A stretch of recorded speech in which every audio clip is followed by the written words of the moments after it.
Welcome to the Strategic Veteran, where we chart the course from service to civilian triumph. I'm Adam Peters, a veteran, entrepreneur, and your fellow navigator in the quest for a life of impact and fulfillment. My mission is simple: to empower you with the tools and stories that turn challenge into opportunity. Having walked the path from active duty to where I stand now, I understand the search for purpose that comes with hanging up the uniform. It's a path I've walked, with its trials, its tribulations, and its victories, and it's a journey we're on together. This podcast is more than just conversation. It's a beacon for those seeking to redefine our missions through entrepreneurship. It's about igniting the entrepreneurial spirit that lives within us, the spirit that compels us to create, lead, and make our mark on the world. Here we connect with veterans who have built businesses, sparked change, and found their purpose in the marketplace of ideas. They're not just surviving, they're thriving. They've transformed their service into startups, their experiences into enterprises, and they're proof that you can too. So whether you're scribbling business plans on napkins or stepping into the arena of innovation, remember, you're not alone. You're in good company. So let's explore these stories of transformation and take the first steps together on our path to purpose. Let's begin.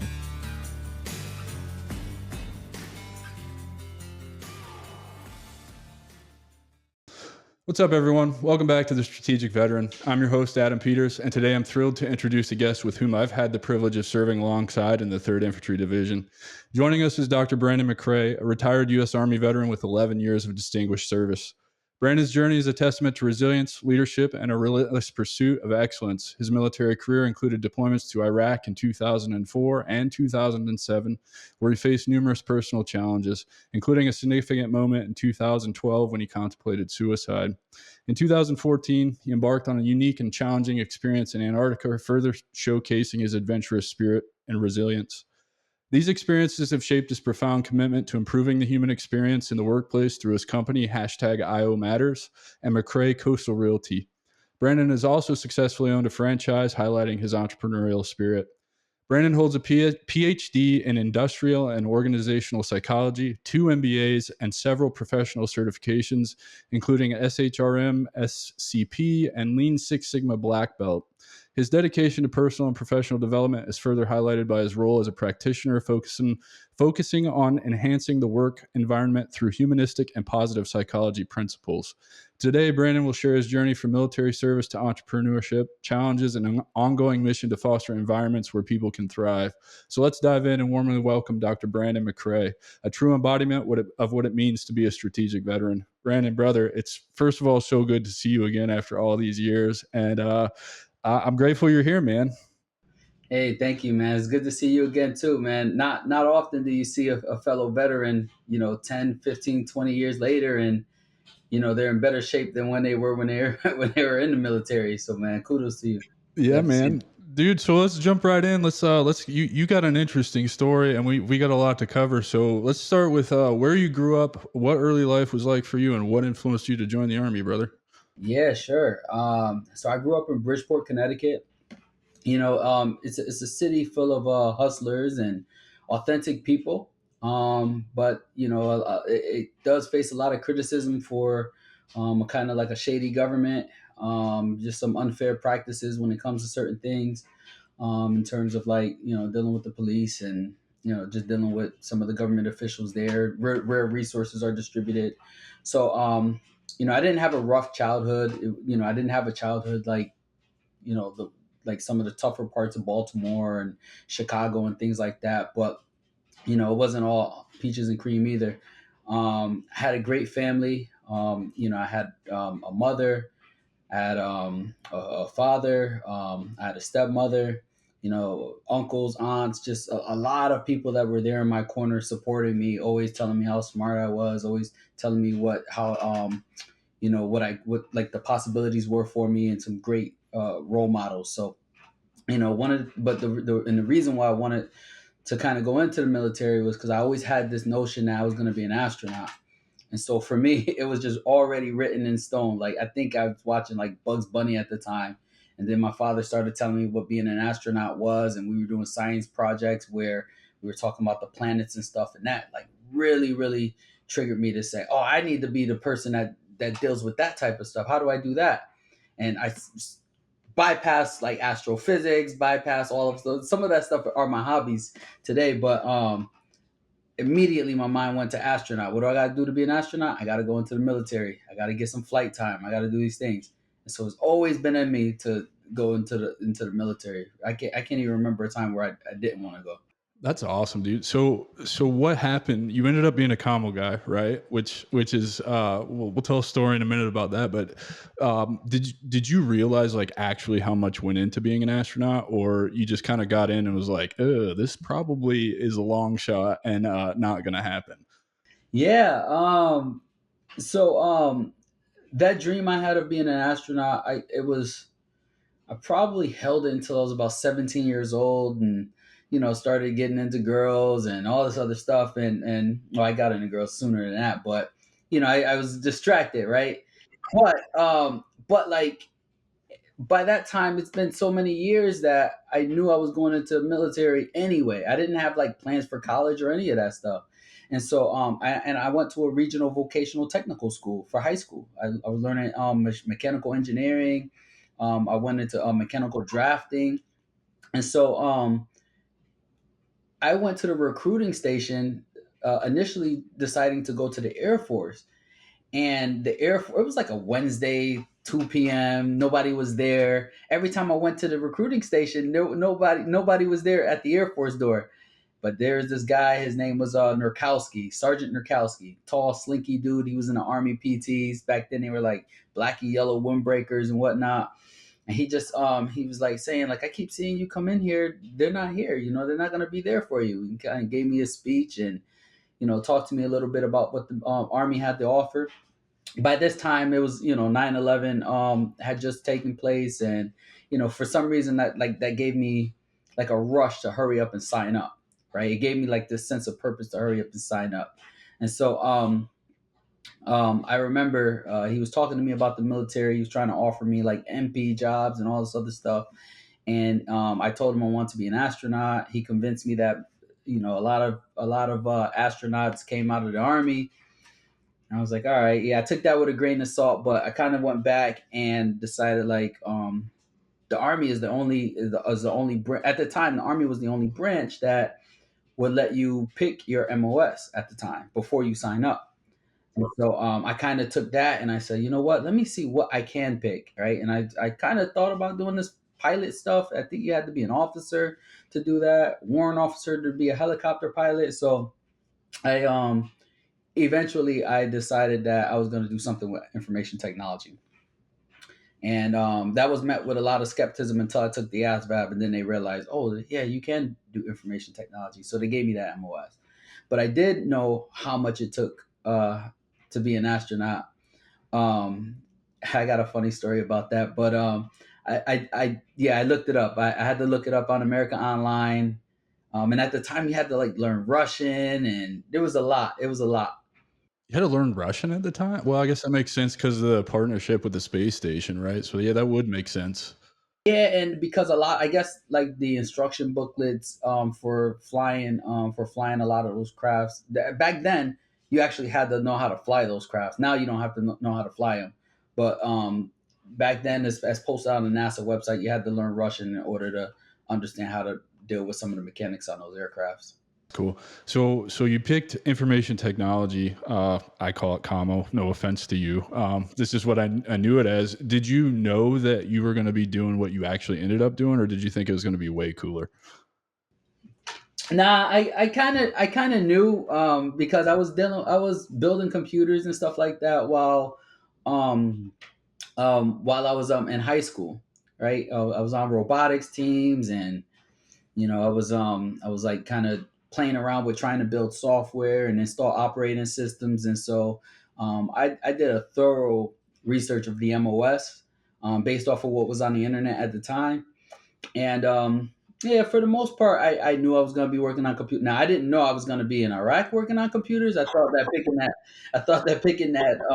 that job meant that I would not be on what they were calling the front lines at the time. And next thing you know, I was dead smack in the middle of a mechanized infantry unit.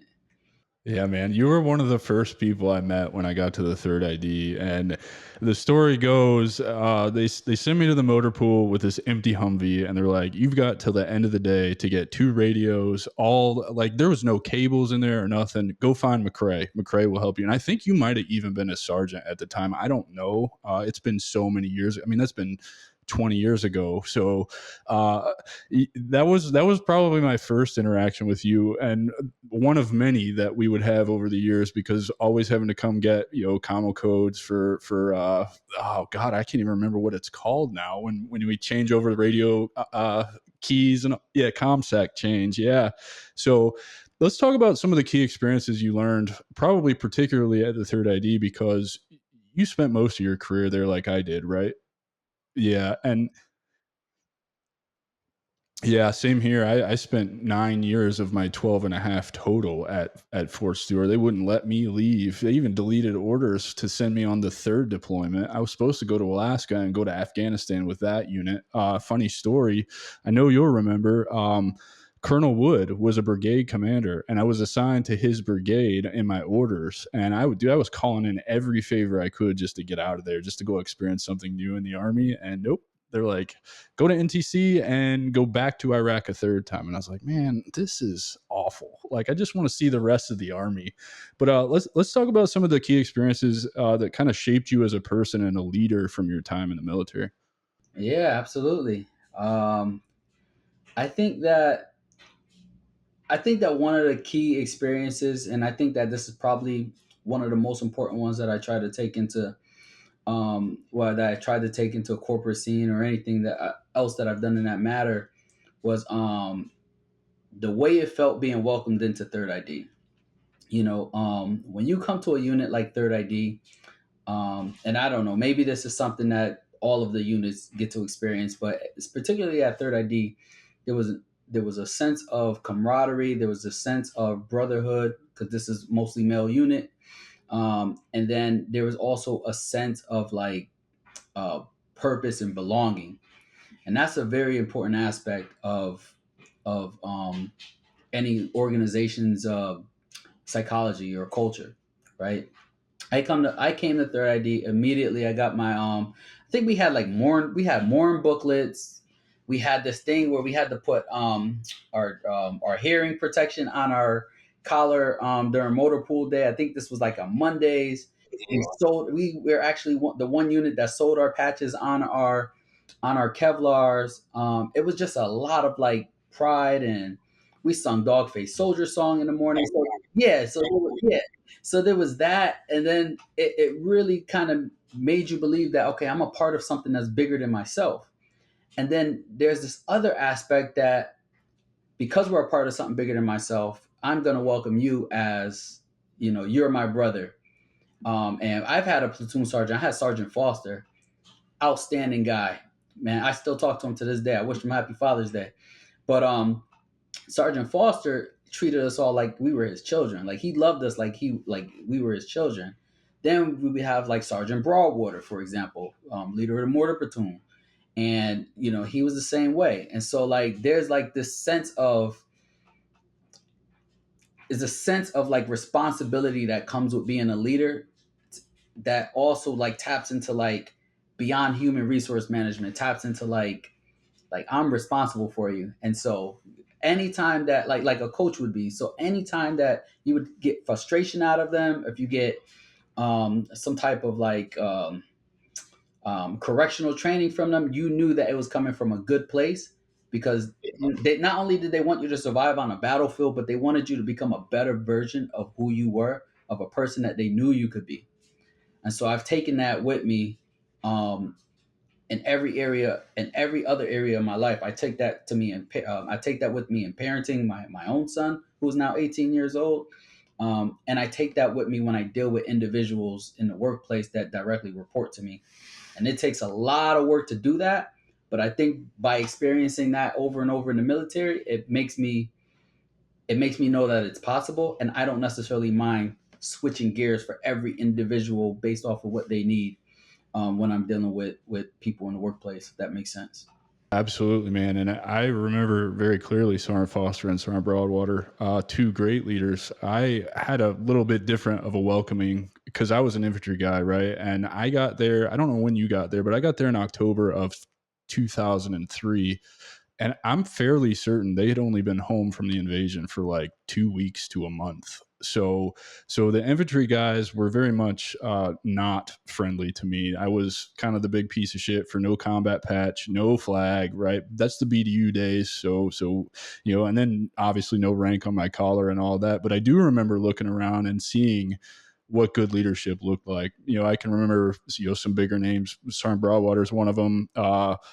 Sergeant English, of all people, believe it or not, was a great dude. Man, and it's been so many years. There's a lot of guys I'm leaving out, but I saw what you saw as well. And man, the Third ID was such a great place because we did every single morning sang that song, "Charge!" Right? Yeah. Like I don't know, I haven't sang that song in a long time. I'm probably sure I still remember the words to it, but but you were something, you a part of something bigger than yourself, and it was very well known there. 27 infantry, a lot of pride in that battalion because at the time was the most decorated battalion in the army, right? Yeah, it may even still be. You mentioned you didn't know you'd be working on computers in Iraq. So your first deployment was also, I think, my first deployment in the end of '04 into '05, right? So OF3. What's going through your head when you're finding out you're going to Iraq and you're going to go do commo stuff, information technology services in Iraq? Because at the time, remember, this is '04, the end of '04, right? So uh, the technology of the world looked a whole lot different than it does now. Yeah. Yeah. That's a good question. I mean, I think that at the time, right, I had like my high school sweetheart as my girlfriend and stuff, and eventually I would marry and divorce her. But um, I was kind of thinking about the life I left behind, but it wasn't a lot of life because at the time I was still, I think I might have been 19 years old by the time we actually left. That was my first deployment, right, to Crid and some of the places that we went out there. But I think that my thought process was I better hurry up and get married because if I don't return back, um, you know, my girlfriend or my wife at the time we were pregnant, right? And so I was like, if I don't return back, like my family is not going to get these benefits, and I'm gonna leave my family with nothing. So I think a big part of me was just understanding my mortality and realizing that I gotta put some things in action. And like what people don't like kind of see in Hollywood or in pop culture is that like there's a long time between it's a short time, but it's also a long time. It feels long because you're getting orders and it's almost not real to you, but you're getting orders saying that you're going to Iraq or Afghanistan, and then you're thinking like, not me though, like maybe I'm not gonna go, or maybe, right? And then it starts getting real when you start having to do like all this stuff for your will, and you have to go up and give like what you call those state, like a statement that like if you're captured you have to give like these buzzwords, like you go through all this training, and you're thinking like, oh shit, like this is really real. I better pack my boxes up. Like it's the logistical challenges that's involved. You know, like you gotta like cancel your lease, but like where you gonna stay in the 2 weeks that you're supposed to deploy? Next thing you know, it's a month. It's just all types of shit. So I didn't really have a lot of time to reflect on it. But some of the things I did reflect on was the fact that I may not even be here when I come back. And then the other part of it is like, well, if I'm not gonna be here, then what do I give a shit if what happens to my printer and my clothes and all that? So it's just your brain goes back and forth with it, I guess. Dude, that's awesome to hear you say that because I remember that deployment also. A lot of guys scrambled to get married, right? Wrestling with mortality, thinking, we had orders for it. It was very well known that the third ID was going to be deployed a lot, particularly like getting back from that first one and having orders to go on the second one when we were on the parade field, right? Like that's insane. But unpacking all of that, it's like this is like the shit that trips dudes up, right? Like wrestling with mortality, it's very real when you start going through the SRP process and you're doing your layouts to check your packing list, and then you show up on the day you're supposed to leave and you just mill around for hours and hours and hours, and then they would take us to Hunter, right? They take us to Hunter Army Airfield and put us in that giant fucking room, and you'd sit there for more hours and more hours and more hours, and you're just like, okay, can we get this fucking over with already? Like let's just get in this so I can deal with it, right? Now I love that you talked about that, man. And last thing before we dive into your transition, how do you feel your military experiences have shaped the way you live your life today and influenced all of the decisions, the certifications, the degrees, the experiences that you've had? Um, the military made me really believe that I can do anything I put my mind to. I that growth mindset mentality comes from the military. I think that, like, PhD, two MBAs, none of that stuff is in my mind. It's not. I didn't get that stuff because I'm smart. There's a lot of smart people that don't have that. There's a lot of dumb people that have that as well. I think I got it because it's of discipline, right? Like, you don't necessarily have to be an athlete to run a marathon. You just really need to train and have the discipline and just understand your breathing techniques and stuff like that. And I think that the military gave me that opportunity because early in the military, I was forced into stuff. I didn't necessarily want to become a sergeant after 2.5 years in the military. I didn't necessarily, in my mind, that wasn't even a thing I was thinking about. I didn't necessarily want to go to extended DMS training to learn about digital satellites and stuff, but I just would come on orders, or somebody else would see something in me and push me into situations. They would push me to be a sharp representative, then an equal opportunity representative, then a AIT instructor, and so on and so forth. And I'm thinking to myself, like, I already have a job. I'm an IT guy. Why do you keep making me? Why do I keep having multiple jobs while I'm in the military? I don't want to have all these extra duties. I don't want all these extra ribbons. I don't want to be a combat lifesaver. I never vocally said that, but in my mind, I'm just thinking, like, what the hell are they sending me this stuff for? Are they hazing me?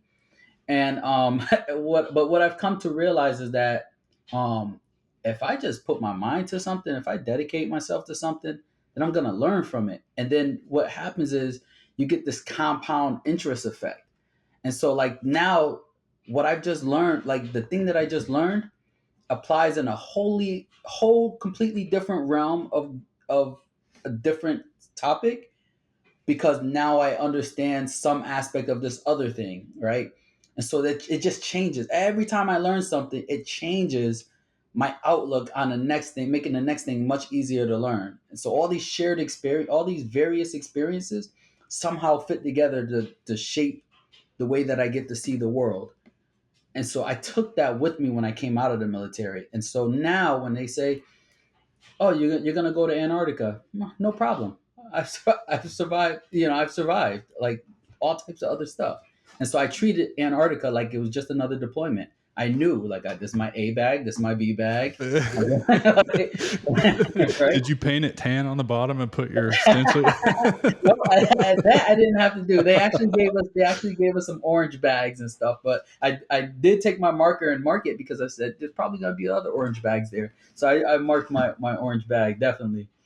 That's awesome. So when did you actually get out? When was and what led to the decision, or was the decision like for me, the decision was made by the Army for me. They're like, you can't do your job anymore, med board, bye, right? Which is a whole nother kind of issue that we as soldiers have to deal with, or just as members of the military, right, have to deal with when they tell you, because at that point I'm a career guy at 12 years. I'm a career guy, like I'm staying in forever. So what happened that led to the decision for you getting out? Yeah, I think for me, after my second deployment, I was a little broken up about a lot of things, and I was on meds, and some of those meds were really messing with the way that my brain thought. Right, I like to consider myself a logical person. I'm very, very level headed, and I can deal with a great amount of trauma and stress, and just kind of work within my own faculties to overcome these things. But whatever the medicine that I was like on, something that like kind of suppressed my thoughts. But then I was also on sleeping medication. That's like it's like horse tranquilizers. I can't remember the name of it right now, but I was on these different meds, and it really started messing with me to the point where when I was going through training, I was having like breakdowns, like I was having panic attacks. I was like crying. I had snot coming out. It was just weird, and I could not control my emotions. I couldn't suppress them, and then I would have like reminders and stuff like that, and I'm thinking like, oh shit, maybe this is what they're talking about with the PTSD stuff, for real, for real. And I didn't really think it was a healthy choice for me to continue my service in the military, but I persevered anyway. And so I did get orders to go to Afghanistan while I was at Fort Drum, but I was also going through the med board process as well because I've had some injuries from um, various things, motorcycle accidents. I had a concussion the last time we went to Iraq, migraines, etc. So, with all that being said, I guess for me, I felt like that maybe my calling was to be something different and to do something different and take what I've learned and move on. So I went through the med board process. At the same time, though, I was a rear detachment first sergeant, and I had the opportunity to re-enlist to get my diamond. And so, because I was a sergeant first class holding that position, but I could have re-enlisted to get my diamond. And so, there was a bunch of stuff, but it was just a bunch of psychological stuff for me going on. And at the same time, I was doing my consulting work and struggling for paying child support, struggling to make ends meet. The army don't give a shit about you. They give more shit about your family at that point, right? So like just seeing half my paycheck go to my ex and then another half go to my living, and it was very tough, man. And I said, man, I can make some money doing some consulting. I don't have to sleep in these tents with rats anymore. I don't have to never see another Porter John again. I got to get out the military, and that's what I Yeah. did. Yeah. Yeah. So did they put you on SSRIs? Is that what you were on? Probably. Oh man, I've just watched that destroy so and Ambien, yeah, and I've watched that destroy so many of our buddies, man. Just so many of the guys we fought with, and I didn't know you had. Did you get in that motorcycle wreck before we went on the second deployment? Um. No, it was after. It was Okay, after. It it was was after because you yeah. said you went to that second deployment, which, by the way, for everybody that's listening, that ended up being a 16-month deployment. You get to the 3-month mark, come back from patrol one day, and oh, by the way, there's a memo on the Chow Hall wall saying you've been extended another Yeah, four you remember months. that? Yeah, I do remember that. Yeah, I, everybody. I don't know. Yeah. Were you in heat with us, or were Yes. you? Yeah, okay, so I remember the night I got to heat. The helicopters land. We get off. The Marine. Was it Marines that we replaced? Yeah, the Marines get on, and then a mortar lands on that helicopter immediately. Like I'm probably, I don't know, 50 yards at most from the helicopter when that hits, and that was our introduction to heat that night. I remember that, and that whole deployment, that one really took a toll on me. That one stands out a lot. However, my Afghanistan deployment in 2012 kind of overshadows a lot of what we did at the third IG just because it was so bad. But I definitely remember that deployment being rough, and can see how I know a lot of our brothers and sisters from that deployment have a lot of issues going on up here because of that deployment. So, it's not surprising to hear you say you were dealing with that stuff. The med board process, first of all, talking about you've got the opportunity with 11 years in. First of all, you're in E7 at what, 10 years, 9 years? I got promotable in 7 years, and then I got pinned on just under 8 years. Brother, that is smoking fast. Good for you. And then to be a first sergeant at 11 years would be incredible. So I know that wasn't an easy decision for you to turn away, because that's kind of, I don't know, that was always my goal, right? Just make E8. That's it. That's as far as I ever wanted to go. I feel like that's the point where you're not going to be as close to soldiers anymore after that, right? Yeah. So So, what was your transition like? What did you deal with getting out? Uh, I assume lots of loss of purpose, loss of identity, right? Like the normal shit. But how bad did it get for you? Oh man, I was going through a lot because at the time, right? Like I've contemplated getting out of the military before at year 8. I think I contemplated getting out of the military. Um I remember, man, I went into my sergeant major's office, right? And I think it was my sergeant. Yeah, I went to my sergeant major's office, man, and I just started bawling, man. I was crying, man. I just felt like my world was being stripped away, man. I just didn't imagine it to be and feel that way. And I think that I was kind of I was going through the med board process. I was doing the out briefing, out process and stuff as well.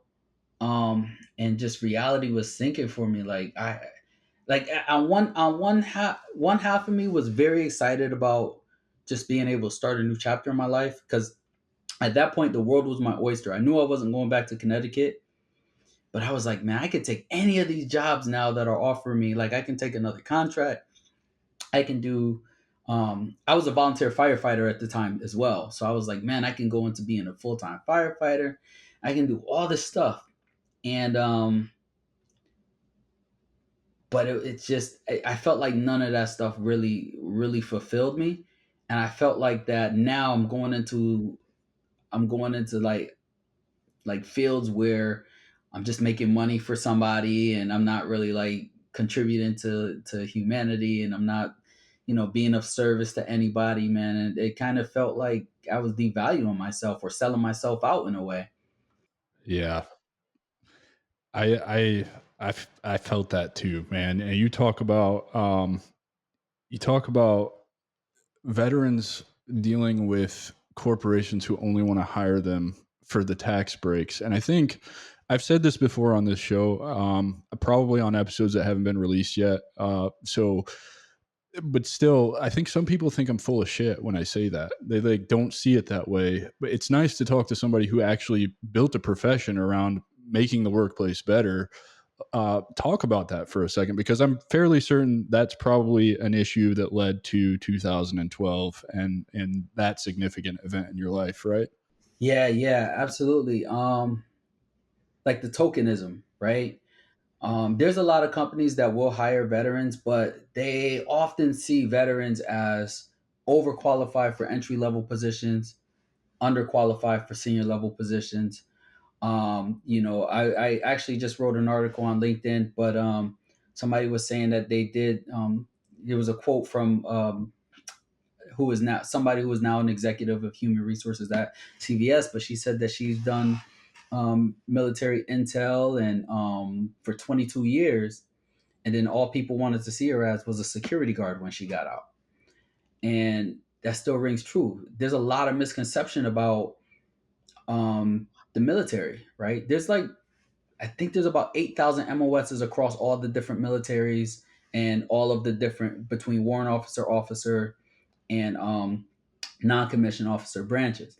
And a lot of those MOSs, military occupational skills, they translate directly into career fields that of our civilian counterparts. And people don't see it that way. They look at like MASH, or they look at Full Metal Jacket, and they kind of think that all of the military operates that way. All of military is autocratic, or soldiers only know how to be told what to do, or soldiers are always shouting at each other and things like that. And they don't realize that a lot of times, and some of the and some of the more technical MOSs, or the non-combat MOSs, the yelling, the shouting is discouraged. It's more about collaboration. It's more about dealing with the office politics. It's dealing with, um, um, you have to you have to have some negotiating power as well, because I may be a sergeant first class, but I got to talk to another sergeant first class in a different platoon to get the resources I want, because he could just as well give those resources to somebody else. And so, like, you still have to have these soft skills of influence and collaboration and negotiation and all that. Well, networking, right? The army is so much networking, man. And I found that out the hard way. Like spending so much time at the third ID there for half my career, like you learn like who everybody is, who you can go to for what you need. They know you, and then you PCS. You went to drum, I went to Fort Lewis, and that all goes away. And it's like a game of okay, well now I just have more rank, and I'm starting over this time. But I know how to network. I know how to talk to these people. I know how to collaborate.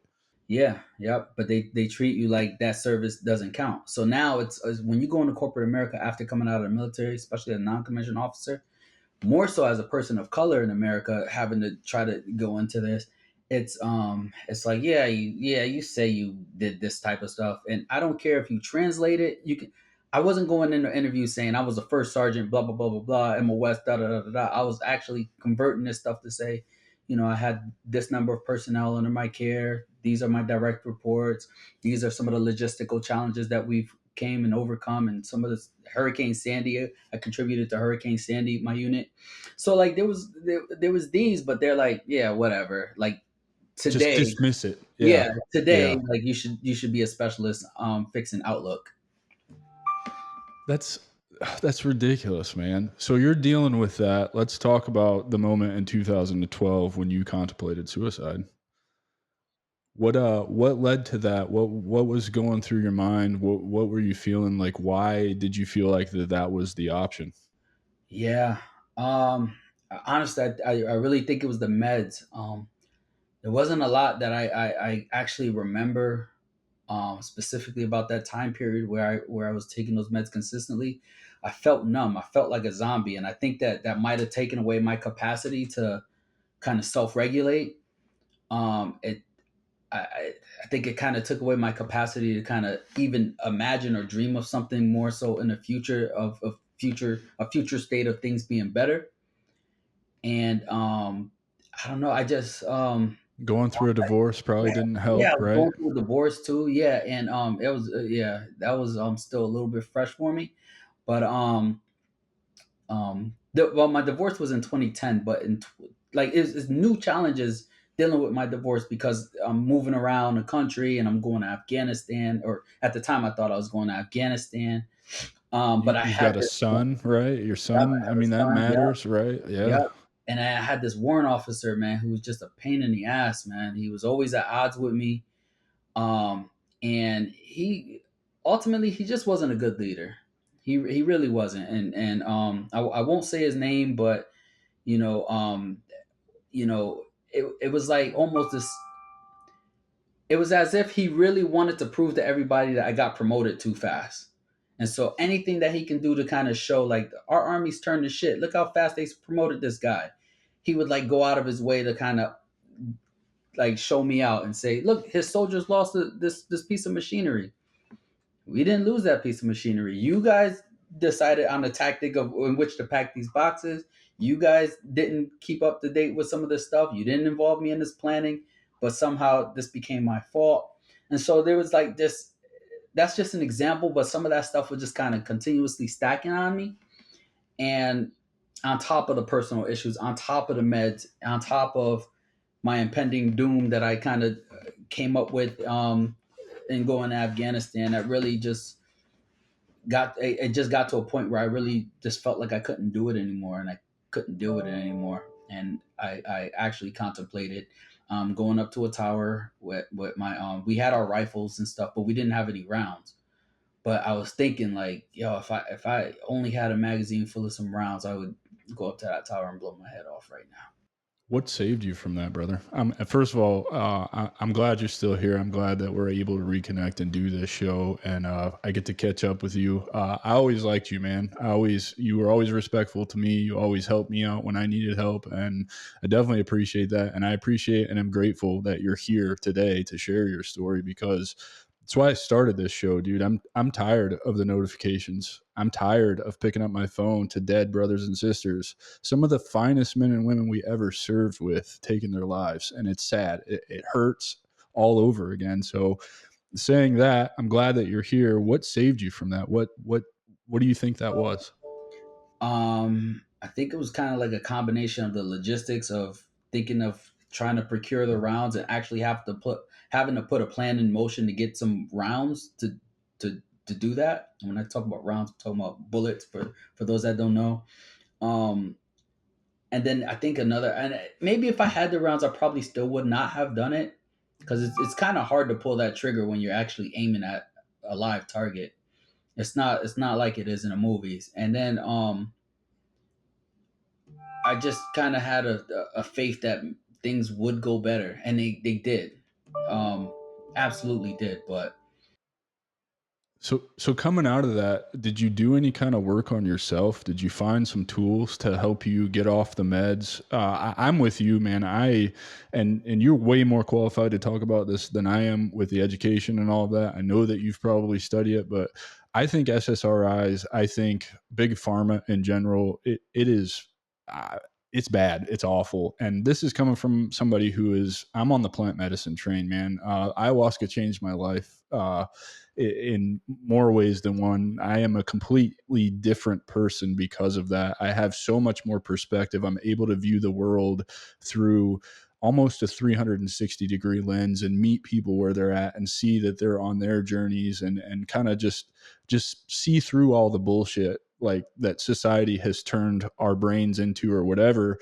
And so, I am of the opinion that SSRIs are not the answer. I do think that through things like mindfulness, meditation, yoga, breath work, that we can heal even without plant medicine. And those are all the integration things that go along with, a plant medicine experience when done in the right setting, with proper facilitation and everything like that. So how did you end up off the meds and actually coming back around to a better headspace?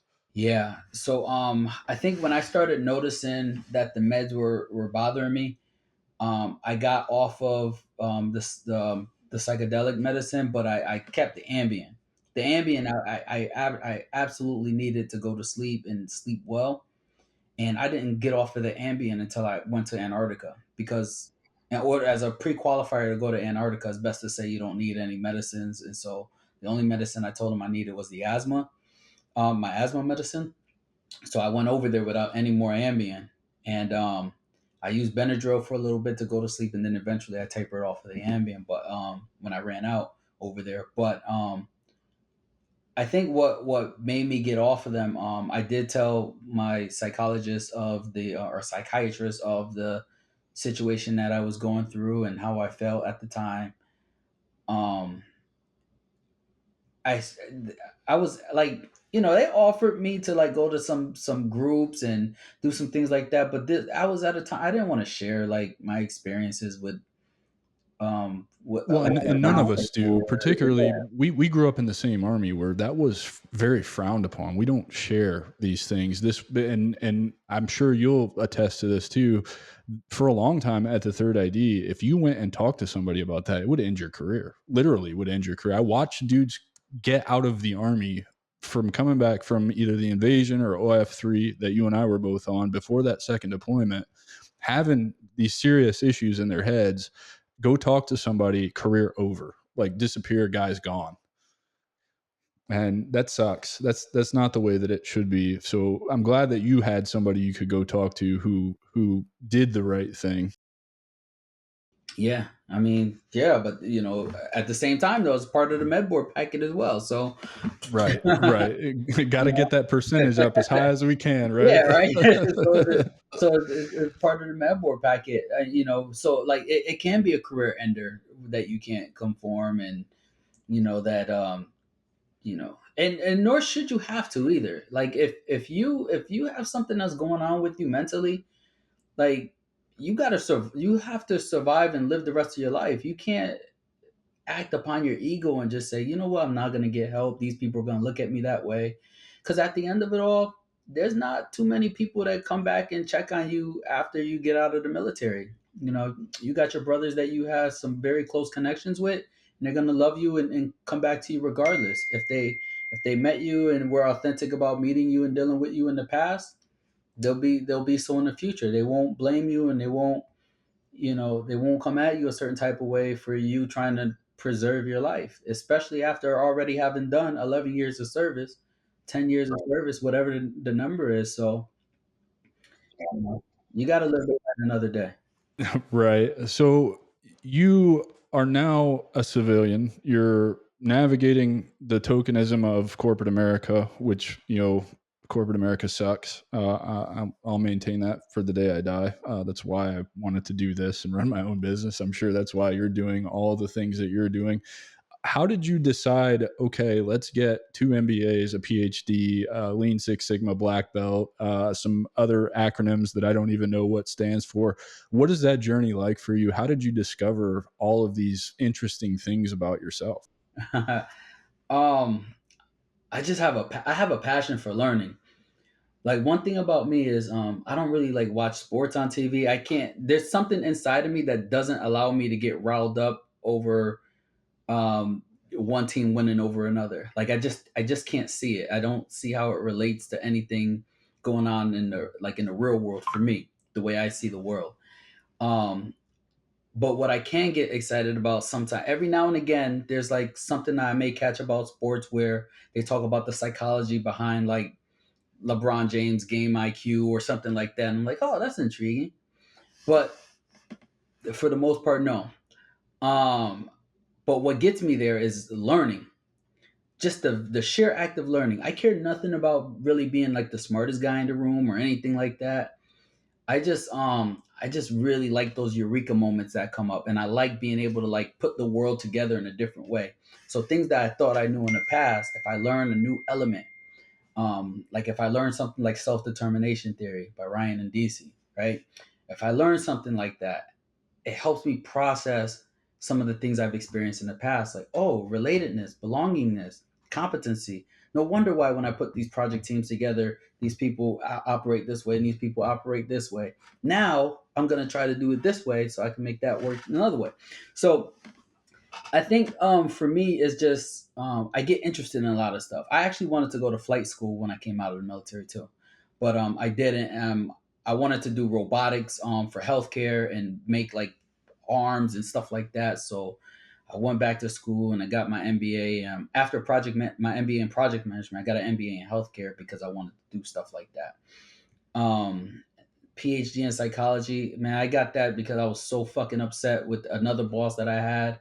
And he just made me feel like shit, man. He degraded me. He acted like I was incompetent. He would tell people I couldn't read, and he was just a racist piece of shit, man. And I something in me just made me feel like, no, I'm gonna show this asshole. And like the anger and the frustration that I get from having like bad bosses or bad work operating and horrible cultures really like pressures me to like learn more about it, and then go off and like it's almost like I actually want to create a company that will come back and destroy your company in the marketplace. Like that's the mentality that I have. That I get excited about that. I'm going to show you, Yeah, I'm gonna show motherfucker. you. Yeah. Yeah. Yeah. So the I let thing is my that actions speak for me. yeah, yeah. And so like education, nobody can take it from you. Like people can try to discredit you all you want. People will call me a fake doctor. I don't write prescriptions or anything like that. So people will like undermine me, call me fake doctor, talk about or just try to go out of their way to show I don't know what I think I know and things like that. And it's like that's not for me. That's just not. I know what I know, so I don't necessarily have to go out and try to convince other people I know what I know. I let my actions speak, and I develop a great lifestyle based off of the things that I know and how I can articulate and how I can rally people to feel good about the work that they're doing as we work on a team towards common goals. Brother, it's awesome to hear you talk about, dealing with that racist, degrading boss. And like, I'm just going to show you. Like, I don't understand, first of all, how you're at E7, retired from the army. You've got all these accolades. I know that you've at this point you've been on the 8 month Antarctica winter over experience, right? Like this all has to be on your resume, or it makes you look good, right? When you're getting hired for this job, for this dude to sit there and degrade you, tell you that you're not worth shit, that you can't read. Like, come on, man. Like, you don't get picked up to go to 8 months in Antarctica if you can't read. Like, come on, right? And then to use that as fuel to get more out of life and just reach new heights and things that you may not have ever known that you were able to do is just Yeah. amazing. Appreciate it, man. Yeah, dude, I like you. I get into sports, but I watch sports more now for like the actual game. I'm still like a fan because I'm from Indiana of the Colts and Notre Dame, but like I just generally like the sport as a whole. And I do like the psychology aspect of it. I just didn't know how much I liked it until I was in college after flight school getting my bachelor's. I took my first psychology class, which ended up part of that class is going to the Western Psychological Association conference. And I got to do that and I was blown away. I really fell in love with neuropsychology and I met Philip Zimbardo and a bunch of other really cool, you know, prominent figures in the space, which then turned into doing a an actual paper that was co-author with another guy from my cohort or my class, and we got picked up to present at the 2020 100th anniversary of the WPA on time perspective and its effect on PTSD in combat veterans. And it was really cool because that was like a one-way ticket to PhD in psychology. And then COVID happened, and we weren't invited back, and the world moves on. So, why industrial and organizational psychology? That's to me that was kind of boring. I don't know. Well, it was kind of boring, but I'm interested in like why people are drawn to certain things. Yeah. So for IO psychology, I think for me it was just some of the experiences that I've had to experience, the highs and lows of my career and working in different industries. Again, like I was a volunteer firefighter, I was working in telecom, I was working in the military. I've done some healthcare projects. So like, I guess I really just really want to understand like what is it that drives people beyond that reward of financial gain, right? Like how do people take that financial gain and relate it to some of the things that they have to suppress internally in order to get that.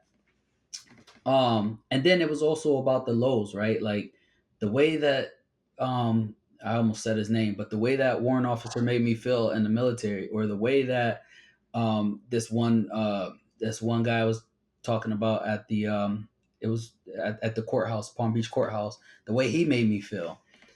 It's like this is a thing, and nobody is really trying to solve for this thing. And human resource is more so about protecting the company than they are about protecting like individuals in the workplace.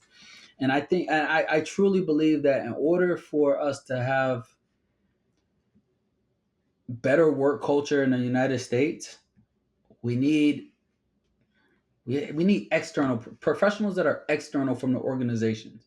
That's not like trying to, I guess, serve two different entities, right? You're either going to deal with the humans or you're going to deal with the organization. The human resources have their place with the organization, but I wanted to do the studies that deal with like how industries actually have to how industries have to kind of regulate certain things, sort of say, or how organizations should look to best practice. Like not regulate, but best practice, right? I want to talk about more about best practice of like how do you get millennials more motivated? How do you deal with the leadership styles that millennials may respond to better? How do those are the type of topics that I felt like were very important to me, and so I pursued it. You know, when you explain it like that, that is kind of interesting because we're dealing with a generation now that's born with electronics in their hands, right? So the leadership styles that you and I are familiar with from our time in the military and the army, right, are much different than these kids coming out of college now that have had a device that gives them the answers to anything they want to know, right or wrong, at an instant. And so I can see how that's more interesting than maybe I initially thought that it was. Yeah, yeah. No, that's actually a perfect example, right? And so that requires us to look at job designs now, right? Maybe, maybe you can do more with less. However, the more that you're doing is more in terms of value, but not necessarily more in terms of emotional effort that's required by that employee, if that makes sense. Um, and so, like millennials and even Gen Z, they're able to take on um, they're able to they're able to process information at different rates and speeds than the generation before them, right? And because they can kind of shift into their attention in these different areas, right? That might be a call for projectizing organizations that traditionally may not be projectized. Because some of these people will now make great project managers because they can shift their gears and their attention span so well, right? And so, like, yeah, that those are the type of arguments and experiments that interest me. That's pretty cool, man. What did you do your dissertation on? Yep, I did my dissertation on knowledge management and temporary organizations, but also considering the factors of self determination theory. And I used all six of the micro theories within the greater macro theory of self determination. I'm just gonna have to find your dissertation and read it instead of pretend like I know what any of that's about. I know that if I was to read it, I would understand it, but I'm not even gonna pretend like I know what that means right now. Um, that was always the one thing about getting a PhD that I was just like, nah, not for me. I don't want to. I don't want because it's essentially writing a book, right? That's what a dissertation is. It's almost like you're writing a book, and I know that's one of your future plans is to write a book, or you're already writing a book. So good for you. I'm just not a writer. That's why I podcast. It's way more Yeah. fun for me. No, um, it was just you just got to cross that bridge when you get there, though. That's kind of like I mean, I started my PhD program in 2017. I had like 3 months left on my GI Bill. I went to church. My pastors told me to plant seeds. Don't worry about where the water's coming from, and these are called your banner years. I did that, and the next thing you know, I got a job, and they paid for that job actually paid for my dissertation my schooling, and it's I look up and I'm like a year out from graduating and I'm like, oh shit, I gotta start doing my dissertation. I'm in residencies. I do one residency, I'm all scared. I still have this imposter syndrome. Then next thing you know, I'm in my third residency already, and then I have to switch my entire design. And I still have a year left. Like I'm supposed to go through 4 dissertation courses at like 10 weeks each, and then I had to switch my entire design. But in that same one dissertation semester, 10 weeks, I switched my entire design.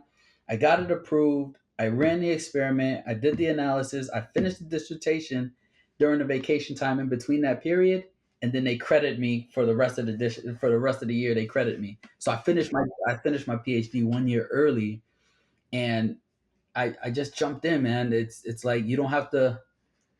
I'm only saying this to say that like anybody that's watching, like you just all you have to do is get started and then just worry about the next day. Don't try to put the cart before the horse. Yeah, man, it's like that day I had to come see you to get all the commo equipment that needs to go in the Humvee by 1700. I have no clue what I'm doing, but damn it, I'm gonna figure it out, right? Like hold your feet to the fire, be uncomfortable in what you're doing, and you'll be surprised at what you're actually capable of for sure. I'm not saying I couldn't have done it, it wouldn't have been fun for me. I mean, it probably wasn't that fun for you either, especially changing it and whatnot. And you also finished it like in 5 months total? The dissertation, it was so like everything that you do in your PhD program, you're stacking on, right? So I would say from the time that I had to redesign my study and get the participants and do the work, it was a 3 month period. Look at you go, man. Flying, dude. That's awesome. Let's talk about you have had an entrepreneurial spirit. Probably, I think you said it even started while you were still in the military, right? Where does that come from for you? And where were like what do you think your influences were? Like so for example for me, I grew up in southern Indiana. I grew up poor. I grew up in a broken home with some issues. A lot of people in my lives tell me I wasn't going to be shit. And entrepreneurship or being a business owner, none of that was ever presented to me. I was well into my mid 30s before I really even knew that I was A capable, B that it was an option, C that I could do it, right? And so what influenced you? Like, did you have good mentors around you? Were some of those leaders, entrepreneurs as well, and you kind of followed suit? They actually gave you proper guidance. Like, what did that look Yeah. like?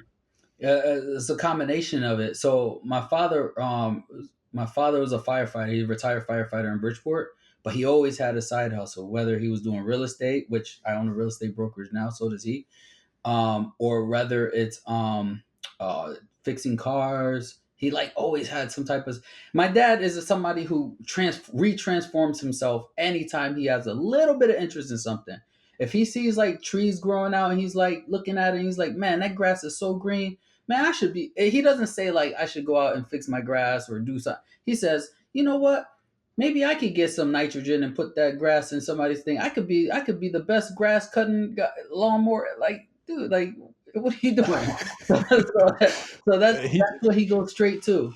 My mom, the same. Like my mom, though, she's a caretaker, but she also cleans houses, and I used to go with her on house cleaning trip.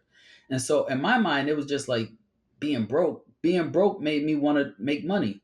My first, maybe I shouldn't tell my first. I'll tell it.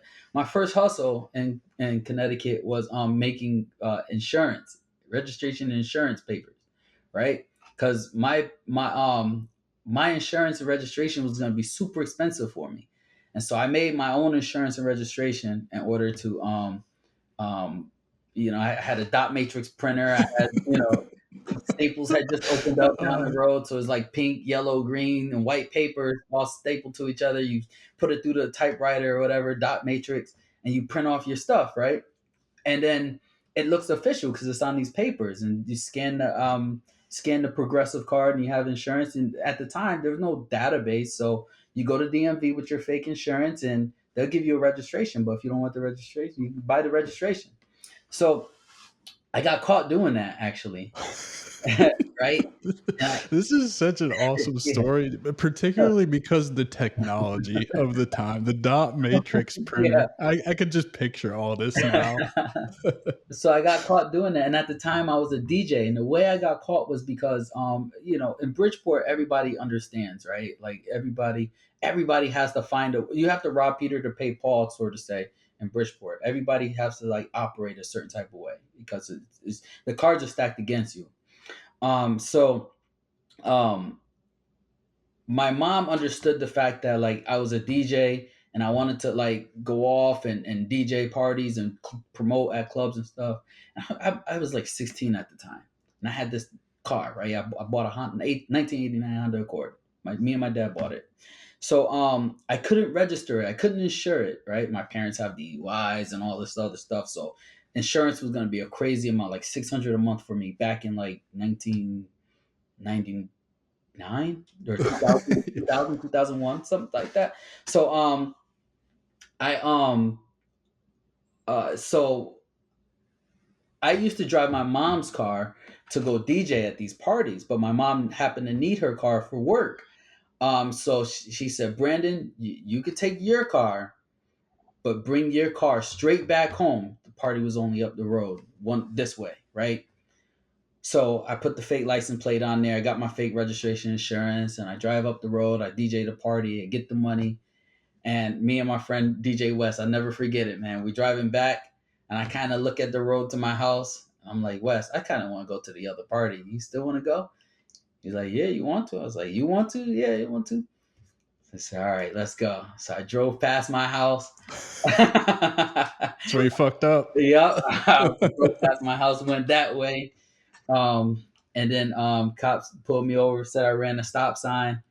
Um, and she noticed that my plates are now like Connecticut has light blue plates, but at the time they were transitioning from solid royal blue plates to these baby blue plates that they have today.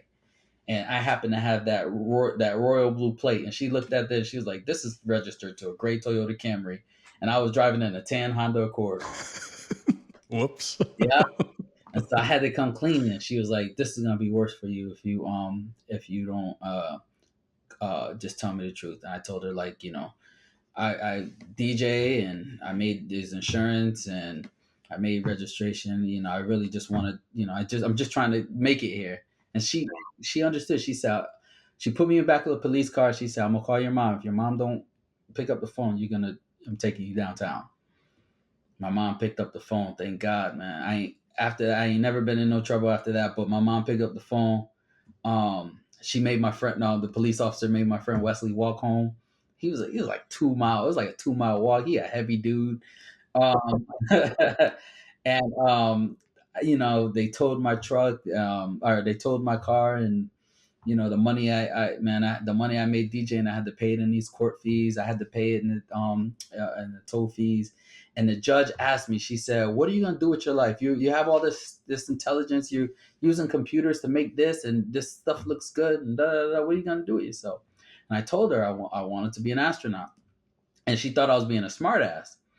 And my mom was like, "No, he really wants to be an astronaut." She said, "You know what it takes to be an astronaut? Yeah, I need 4,000 hours of flight time, and I got to learn Russian. And I got to do all this other stuff." And she was like, "Wow, like you really like so you're not gonna do that if you don't tighten up." And so I had to tighten up, and then eventually that followed me on my I had to get a waiver for that to get my security clearance, but followed me into the military, and then after a while I went away. So just always just the hustle mentality of growing up is where you get your entrepreneurial spirit. Absolutely, absolutely. And I look back on kind of my life. You may remember this. I used to install car stereos at the barracks parking lot when we were in 27. So I had that little side hustle going on. And so like I can look back now, right, at kind of my life and see, well, I always kind of had this entrepreneurial spirit and trying to make money, just doing shit that was intriguing to me. I don't know why I just never latched onto it. What was your first like legit business in the army? Was it the consulting business? Oh shoot, no, my first legit business in the military was it's a common I don't know if it's the DJing one yet or if it was the When you said DJ, and I thought I remembered you being a DJ running around. Yeah, I thought so. And I almost think I remember you used to do it outside of the barracks, right? When we were all out. Okay. All right. I knew it. I knew it. So the DJ business was the first, probably. that was the first one that I started getting paid for, was DJing. But in terms of like getting a business license and having to do things like by the book, it was McCray Computer Restorations. So in Hinesville, when I got there, I was DJing, but I started fixing computers for people on the side, and I started targeting companies to fix their computers because they pay more than average person. And what I did was I created pamphlets and I put them in people's mailboxes, and I had to go legit because the city of Hinesville gave me a telegram basically telling me that it was a federal offense to put things in people's mailboxes without mailing it. And so they told me to stop. And they also said that I was doing business without a business license. So I had to go see a lawyer and about like, what do I got to do to get a business license? And all this stuff isn't always readily available on the internet at the time. So I had to go get my I had to go get a business license. I had to do all this stuff to do that. And then I was all excited. I got a letter from like the mayor and stuff saying like, "Congratulations on your business." I thought it came from him personally. I was like, "Oh man, this is great." And so I just started going with that. And that was my first business. That's awesome, man. Too bad it's not now. You getting that letter? It might be signed by Dexter Newby, if you remember him. I think Oh he's on yeah, I this. know Newbie. Yeah, he's my I, frat brother. yeah, he's like a big deal in Hinesville now. I think he's like on the city council or something in there. Wow. Yeah. Yeah, Yep. I just spoke with him a couple of weeks ago. I saw him posting some stuff on. I actually reached out to him to see if I could get in touch with Sergeant Span, if you remember him. Yep. I do remember Sergeant Span too. He looked like Judge Reinhold. Yeah. Yeah. Tall, lanky motherfucker. Yeah, yeah. One of the greatest mentors I ever had in the army, and something that I remember about him that stands out. He always wanted to get out, and when he retired, he was going to start his own funeral home. And I always thought that was the weirdest thing in the world, but that's I what he never wanted knew to that do. about him. And I heard he actually did it in Atlanta. I haven't talked to him since he left Fort Stewart before I did. And I did ask Sergeant Newby because those two were like best friends. And so it's a small world, man. And it's really cool to see all this. So doing the DJing thing and then, McCray's computer restoration or whatever it was, I think I briefly remember that too. I think I had a shitty HP at the time and was having issues, and everybody kept telling me, go see McCray, go see Yeah. McCray, he'll take care of you. Everybody's Uh, computer in Hinesville.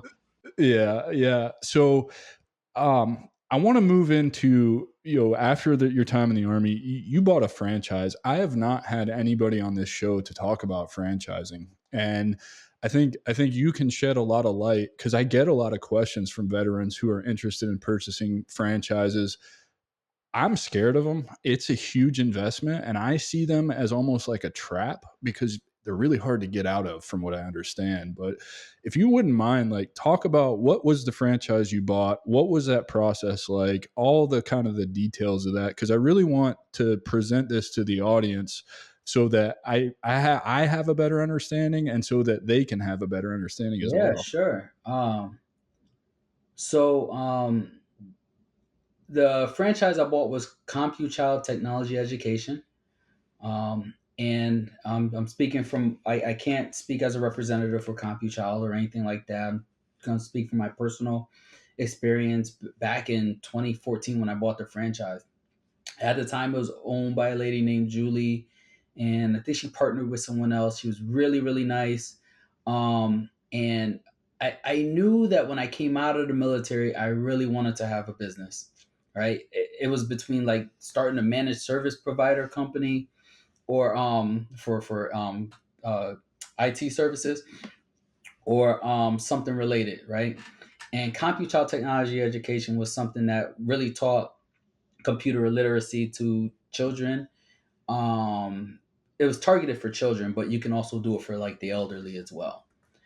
And so there's federal laws and then there's state laws that comes with being a franchiser and a franchisee. Okay, and so that's why I can't really I'm not gonna omit stuff, but you can't really like speak on it because of the fact that there's Like certain NDAs and yeah, whatnot. yeah. Yeah, got it. But what I can say about it is that um, it was a lot of money. Was it a great investment for me at the time? I can't take anything away from it and say it was a bad investment, but I realized during in that process of owning a franchise, I realized that I was capable of a lot more. Because remember, before I said that when I got out of the military, I really wanted to earn somewhere around $70,000, and I was able to achieve that, and I did it. I paid, I think, $30,000 total. I got the LLC, I got the franchise, and I started. It was a lot of work. I had the T-shirts, I had pamphlets, and my territory was West Palm Beach. That's why I actually came to West Palm Beach. I wanted to go to Miami, but the territory was taken. I want to go to Orlando, territory is taken. Come to West Palm Beach, territory is open. So West Palm Beach, I had all of Palm Beach County, and I was able to go to these different schools, and I had some really big contracts, and I actually registered with. I was getting ready to pick up a contract with the Palm Beach School District as well. Um, I had hiring plan. I had the staff. You have to do all that when you own a franchise, but you have a lot of support as well. A nice lady named Barrow came down and um, she went with me to maybe 25 different schools to help me pitch. And it was like a left seat, right seat process. She told me, hey, you got to print off all these stuff. You got to go through this training, 3 days long. We went to all these different schools. She started pitching first, then I started pitching. And then next thing you know, I learned the ropes. Um, I had to pay my franchise fees. I think they were at the time 150 a month. Um, but I was bringing in some good money. I had some friends help me. Like because now I had to. I was also trying to keep the lights on by working another job as well. Like I was kind of working another job as well. So like there were times where, and it was frustrating because there would be times where I'm stuck behind a desk at my job, but the school needs me to be there for like a graduation or to like an open house, and it's so unprofessional to not have anybody do that for you. So it really it made me quickly come up with a staffing plan and I pay instructors and teach them not only how to do this. And I got to get a supervisor now. I can't be the supervisor. Yeah, you're like your feet are to the fire. You're like head first into this, right? Like you don't. I think my opinion of a franchise is you can't really know what all's involved until you buy the damn thing and you just get into it. And that's what scares me about it because then if you hate it, right, then it's so hard to get out of it because you have to find somebody else to buy it, or you're just going to close the doors and take the loss. Yep. And that's exactly what had to happen. Because again, I was probably pulling in 70K, just about 70K from it, but I had jobs that were offering me 90K, and that's a big difference in lifestyle here in Palm Beach County. Um, but I would say that advice for if you're gonna buy a franchise, the brand recognition has to already be there. Like that's what you like. You're basically paying for a shortcut for the marketing, or you're paying for the brand recognition. Not a lot of people knew. They knew the Lego stuff. They knew about math. Some of the other competitors, but not a lot of people knew about CompuChild, and so it was very hard to sell that value to parents, to their toddlers, and they're saying, "My kid already knows how to pick up a tablet anyway. Why do they need to learn how to build robots through you?" Like they'll learn that Well, and later on. sometimes I think too, like with your particular franchise, teaching children and elderly how to use, to become computer literate. And I don't know the whole scope of it, but like that information is now readily available online. You can take a course for $50 and learn probably what you were teaching, right? I see them. I'm just up the road from you in Brevard County, and I see those code hacker places, which I thought was a really cool idea. Go sit in a building with, because there is value in sitting somewhere and learning from people who do this, face to face versus trying to take a course online about coding. I know because I tried, and it wasn't for me, but they're all closed now because there's just no like market for it anymore. And so, that's a really, really, really good point when you're looking at a franchise, the brand recognition, because then it's going to market itself, right? Like, but there's also hidden things. Like I learned about the Kumons, the math tutoring things. They have rules about where you can actually put that franchise. It has to be in a commercial real estate complex that has X number of foot traffic, that's anchored by a grocery store, and it has to be a particular grocery store. And I was like, Jesus, like this is insane, for those that are listening that are interested in going the franchise route, what are some resources for them to do the due diligence on the franchise, and what all that entails? Do you know any like websites or something that are good for research on this, or has it been just kind of too long? I know it's been almost a decade. It's been a decade. Yeah. Um, if I remember correctly, I think so. I kind of want to go into this area of like when you Google up to buy a business. I think it's LoopNet when it comes to buying business. LoopNet, and then LoopNet is there's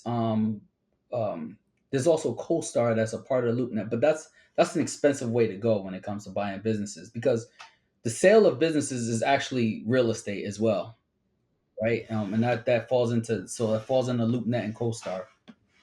But I think it's better to just kind of do some genuine, authentic research of, like, meaning that you Google what it is that you want to, your franchise. You kind of Google your franchise and see what the brand is, or you Google what that is. So if I could do it all over again, I would have probably said children enrichment classes for pre-K, and see what comes up, and see if even CompuChild would have came up. Or I probably would see I would go to the Yelp reviews of different preschools and see what people are complaining about and see if there's a gap. My way of approaching it is a lot different now that I've sunk all this money into it, and, Yeah, yeah, for sure. and not necessarily lost the money, but I had to learn a lot the hard way. You paid for expensive lessons. I paid for some I mean, expensive lessons, yeah. Um, and yeah, I would say like kind of do a gap analysis, a real strong gap analysis, and SWOT analysis as well, strength, weaknesses, etc. I like that. There's two websites I like to look at just if I ever did want to buy businesses. Biz Buy Sell is one, and Empire Flippers is another one. The downside to those is you can't see a whole lot of information unless you pay to be a member of the site. However, the caveat to that is it's well worth the money to be a member of that site, because you're going to have EBITA, you're going to have, ARV, and you're going to have all the information that you could ever want, furniture, fixtures, equipment, all that stuff. They're going to give you basically a peek inside the books before you even really are interested in making an offer, and then you get an even more in-depth look into the books and what it actually takes to run stuff like that. So those are the only resources I know about. I remember living out in Savannah after our second deployment when I bought my house and then lost my ass when the market crashed. I looked at wanting to do a Dairy Queen franchise because there was only one in Garden City and there was one in Hinesville. There wasn't one in Savannah proper. And the problem was I didn't have $750,000 in liquid cash to buy into the franchise. SBA doesn't give it to you for franchises. No. So I was just like, yep, this is definitely out of reach for me at the time and kind of turned me off to the franchise idea in general. So I appreciate you sharing that information with us, man. What is the biggest challenge you've overcome in business to this point? Um, I think the biggest challenge I've overcome in business to this point is really just trying to find my own authentic voice. Um, like I've mentioned a couple times on the podcast. Um, I'm a black person in America, and I'm in Palm Beach County. Um, and it's sad to say, but like that comes with a certain level of distrust in some circles. A lot of times it's in the circles of people who have the disposable income to commit to your business. And so I think that I've had to overcome just kind of like trying to code switch in order to make myself feel or appear more relevant, or maybe more likable to those who I'm trying to serve. And instead, I've put a lot of work, and this is part of why I have so many certifications too. But I put a lot of work towards working on who I am at the core. So instead of trying to pretend that, instead of approaching somebody pretending that I like their tie or I like their shirt or something like that, I try to be, I try to meet them like with more authenticity than that, right? Like I try to understand a little bit more about the psyche of the person that I'm dealing with. Like what's actually keeping somebody like this person up at night, right? Like Adam Peters, he runs his podcast all the time and he loves doing that type of stuff. So maybe I would, want to sell him a better microphone, or maybe I would want to talk to him a little bit more about the headphones he's using, the microphone that he's using, as opposed to saying, "Hey, I really like your shirt," right? Like Right. Yeah. in order to build that rapport. So it's stuff like that, and just trying to find my niche and find my voice too. I can't try to satisfy everybody, and people sometimes you would account it to like being a minority in America, but it's not always that. Sometimes it's you're just being disingenuous because you're code switching, and people are turned off by you not presenting yourself as your authentic self. And so that's I love that you're touching on that because it's really about learning how to ask better, more meaningful, deeper questions of people, which then leads to more, I don't want to say intelligent because that's not the right word, but just better conversation in general, right? And it's super important. I read books on how to ask better questions, how to, one of my favorite books so far is Never Split the Difference from such a good book on like the psychology behind how you ask questions and what that's actually doing to the other person, whether they realize it or not. And it's like, it's really enlightening when you start learning that stuff because it does allow you to be more who you are. Like I'm a curious person. I love getting to know people. I love getting to learn about what makes them tick, like you said, what keeps them up at night, right? Like that's fascinating to me. And so like I think obviously that plays well into this and exactly what you're saying. Um, so you founded McCray Coastal Realty and hashtag IO Matters. I assume IO is for the industrial occupational psychology, yeah, right? yeah, industrial Um, organizational. Organizational, my bad. Mhm. Um, what is so McCray Coastal Realty is pretty self-explanatory. I assume that's just something that is, building assets for you. I've had a bunch of realtors on here, not to shit on your parade or anything. Real estate's kind of boring to me. I'm really fascinated by what hashtag IO Matters is, and why you founded that, and what your mission is with that. Yeah, yeah. But I will say though, with the real estate, right? Real estate, residential, commercial aside, I still use that to go on SAM and bid on contracts for janitorial contracts and landscaping contracts and uh, disposable dumpster waste management contracts. We are going to have a talk after we're Yeah. done recording, because I'm about to get my SDVOB done. Like, I'm about 3 weeks away, and I need to really pick your brain on how to do this, because there's so much misinformation about government contracting and being an SDVOB out there. I read a thing last night where a guy said it's going to cost you $250,000 and take about 10 years for you to get your first contract. And I was like, that can't be true. Right. And here you are. You said you had a couple contracts before you even got out of the army. Right, So, the military. Yep.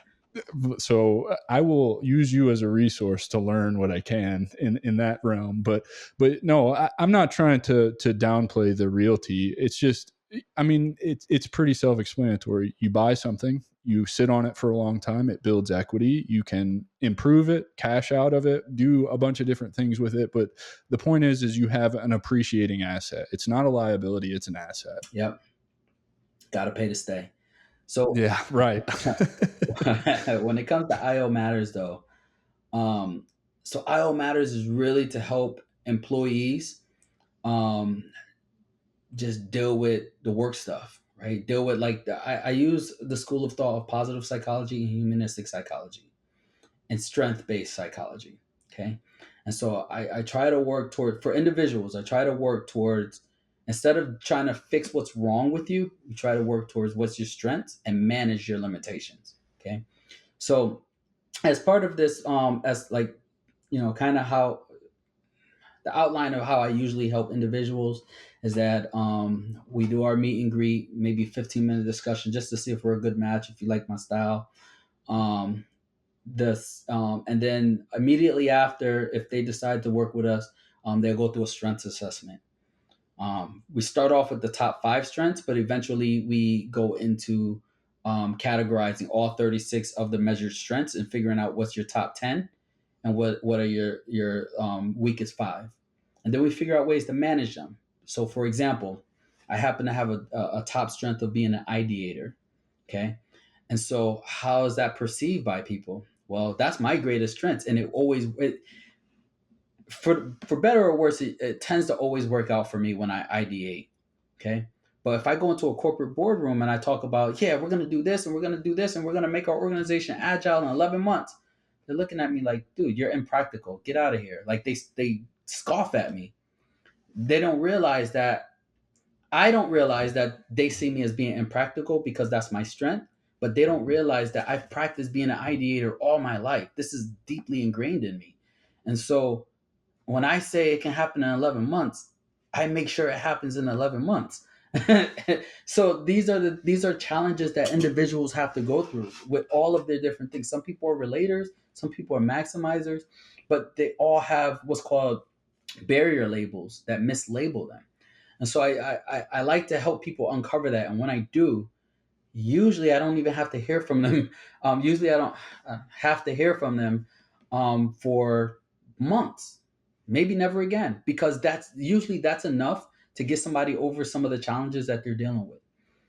But we also help people with longer term goals. Like some people want to pass PMP exam, so they need an accountability partner to deal with them every week or every other week to make sure that they are taking these larger goals and taking smaller bite-sized chunks out of these larger goals every week, week over week. And when there's their financial, like when they're committed to it from a financial aspect, because it's a subscription-based service, it causes them to act because they're like, yeah, I got to hurry up and finish this so I can stop paying this guy. Right. So is it more of like a coaching service then? Yes, it's a coaching service for individuals. When it comes to organizations, it's a little bit different. It's more so human resource business partner aspect, as opposed, like, I don't like to say consultant because it kind of it makes it seem like I'm trying to over glorify what I do, and and really, it's more like I'm a human resource business partner, right? It's I'm not going in like the Prophet or like John Tariff on Bar Rescue, but although I imagine myself doing that at one point, but it's more so like coming in and saying, hey, you want your organization to be agile, you like there's you got to have a certain level of peace of mind, you got to have a balance of there's a balance of owners peace of mind, customers perceive value, and their lean processes, right? Or your overhead costs. And so I can help organizations be more lean. I can help them deal with challenges with turnover, like going to a bar, for example. We got a local cigar bar. They always have a lot of turnover. And so I can work with that cigar bar and say, hey, look, you always have this turnover. It's got to be costing you a ton of money to just trying to deal with, have pairing up your bartenders and things like that to double shifts every time you got to train them and stuff like that. But did you realize that? Have you ever have you ever interviewed some of your people that just stopped showing to work? No, after they show up to work, I just go get another. You don't realize that they're working off of Windows Vista, dude. Like that's the one of the biggest frustrations, that not only do you put person here by themselves on a Thursday where it's ladies' night, but you're putting them there and you're making them work off of Windows Vista, and their cards are freezing up, and that's frustrating for them. Like here's some technology that can help you out. So there's things like that our organization does as well at the organization level. How did you identify this as a big gap in the market and something that needed to be done? I assume it's largely based on your experiences in corporate America, but probably also through your PhD studies as well. Am I Yeah. guessing correctly? Some of it is that, and then also some of it was looking at Sam and seeing the government contract stuff as well. Like there's government contracts out there right now for asbestos, right? The business case is that someplace in Camp Pendleton in California, their cleaners got caught cleaning or doing some type of maintenance and not having a proper asbestos training. So now they put out a bid saying, hey, we need asbestos training pronto for 166 people, right? So I actually just put a bid out on that, because you got to have some type of human resource business partner that does that thinking for you. And when that need comes up, you don't have a lot of time to research exactly who it is I got to go to, what it is I got to go to, and the government can't do it anyway. They got to put that out to somebody. So I try to so I recognize that business owners, they just want to run their business, right? You're probably not interested, you Adam, you're not interested in maybe hiring people and trying to figure out regulatory stuff, and the simplicity of being able to sit behind your camera, do some interviews, talk and research things is probably appealing to you. Once you have to step outside of that box, it's probably easier, instead of having to research that on the internet and Google and figuring out what's right or wrong, it's probably easier to pick up the phone and say, let me call the IO psychologist that I know and we'll figure it Right. out. Yeah. So Yeah, no, you're absolutely right, man. This is the part I enjoy. I don't like writing the emails, doing the newsletter, working on the landing pages, all the marketing that goes into it, right? Like I enjoy connecting with people. I'm a connector. That's what I like to do. I like to network and talk to people. And I think your company is really cool, man. I, I I particularly like the fact that you're introducing them to their strengths, because for a long time I didn't know what my strength was, and when I figured out what that was and how to lean into it and then recognize my limitations, the whole world opened up to me. yeah, yeah, and absolutely. I see why your clients you may never hear from them again, because when it was, everybody talks about that light bulb that goes off, and when I figured out what I was good at and what I wasn't good at, and that it's okay to not be good at things, it's like, oh dude, first of all, like there's this piano off my back, and second of all, it's like my creativity just got multiplied by like 1,000, you know what I Yeah, mean? And I could just run with this stuff. yeah, yeah, So cool, dude. yeah. I mean, I truly do believe in the growth mindset, but at the same time, I also believe in the fact that intrinsic motivation and autonomous motivation is the best motivation to have. And so when you got to learn something out of the sheer fact that it's an external factor, or you're being pushed to, coerced to, or threatened to, it's like that's it's not the best way to learn. And so you can gain your competitive advantage and build a niche strictly around your top five strengths. And we do that all the For time. sure. That's awesome, man. You talked about imposter syndrome, and I'm sure you probably still deal with it. I deal with it. I don't feel like I should be here doing this right now. I don't know what qualifies me to do this, but apparently people tell me I'm good at it. And so I'm going to just keep doing it. So, how do you, particularly because of all your education, and I know that you know all about imposter syndrome and all the behavior that goes on with it, how do you keep that in check? Well, first, you are great at what you do. I've watched your this series, and I've listened to the other series that you have. And man, you're remarkable at what you do, man. I think that you are exactly where you need to be at, man. And if there's anything I can do to help promote and encourage you, man, you can always just pick up the phone, man, and we can chat about it. Um, I think for me, man, it's some of it is self talk and some of it is ignoring the criticism. I juggle probably every day trying to balance between trying to make myself appeal to others and trying to get permission from others versus doing the things that I know in my heart are good and that I should be doing. I try to stay regulated. I don't always go to church, but I do watch. I do watch my.